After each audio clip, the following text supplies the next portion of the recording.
আর লাইলাফা তাদের নমুনা দেখতে দেখতে আমরা বাংলাদেশের মানুষ অতিষ্ঠ। যারা ফেসবুক আমরা ইউজ করি তারা হয়তো নিজে টাকা দেয়া ফেসবুকের এমবি ভরছি, এটা সবচেয়ে বড় ভুল। আর ফেসবুকে একটা অ্যাকাউন্ট করছি, এটা সবচেয়ে বড় ভুল করছি। এই দুইটা জিনিস কইরা ফেসবুকে ভাই তাদের জন্য ঢুকে যাচ্ছে না। ফেসবুকের অ্যাকাউন্ট কইরা জীবনে সবচেয়ে বড় ভুল করছি ভাই। কারণ এখন সোশ্যাল মিডিয়ার মধ্যে কি যে হয় কোনো ভালো কন্টেন্ট তো নাই, মানে নিজের মন গড়া যা কিছু হয় তাই কিছু সোশ্যাল মিডিয়ার মধ্যে আপলোড করতেছে। এই ঝগড়া লাগতেছে, এই টয়লেটে গিয়া বাথরুম করতেছে, মুখের মধ্যে যা ভাষা আসতেছে সব কিছু নিয়েই সোশ্যাল মিডিয়ার মধ্যে আপলোড করতেছে। কোনো ট্যালেন্ট নাই, কোনো কোয়ালিটি নাই, কোনো ব্যাকগ্রাউন্ড নাই, কোনো কিছুই নাই ভাই।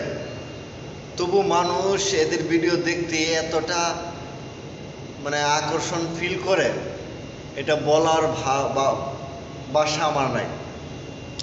আর সোশ্যাল মিডিয়ার মধ্যে লাইলা আফা 50 বছর বয়স, আর মামুনের এই তো 20-24 বছর বয়স। লাইলা আফার কি পাইছো?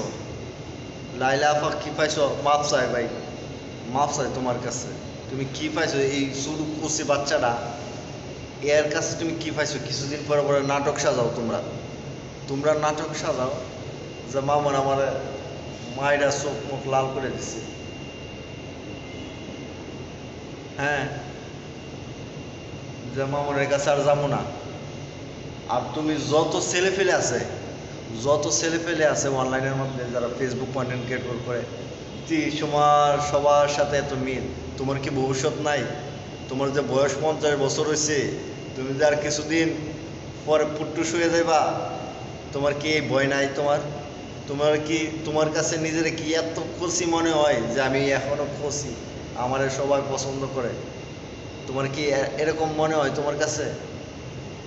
আর মামুন ব্যাঠা, তুই একটা অল্প বয়সের পোলা, তুই খেললে গিয়ে এই 50 বছর মহিলার কাছে যাস?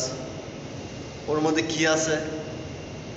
টাকা পয়সায় কি জীবনে সব কিছু কিনা? মান সম্মান নাই? তোর তো মা বোন আছে, তোর একটা বোন আছে, তোর আরো ভাইয়াচারি আছে, এদেরকে বিবাহ দিতে হবে নাকি? মানুষ এরকম করলে কি বিবাহ দিবে? আর তুই নিজে একটা বিবাহ করতে পারবি একটা ভালো ফ্যামিলিতে? না। তাই ভাই বলি, এসব করা বাদ দে, নাইলে আমরা এই অনলাইন থেকে আমাদেরকে বের করে দিই। তোরাই থাক ভাই, আমরা জীবনে সবচেয়ে বড় ভুল করছি এই অনলাইনে। তোদের মতো এরকম কার্যকলাপ দেখা আমরা বাংলাদেশের মানুষ অতিষ্ঠ, আমরা চাঁদের দেশে চলে যাই। তোরাই থাক এই পৃথিবীর মধ্যে, তোরাই এই পৃথিবীর শ্রেষ্ঠ বাসিন্দা, আর আমরা উড়ে আইছি।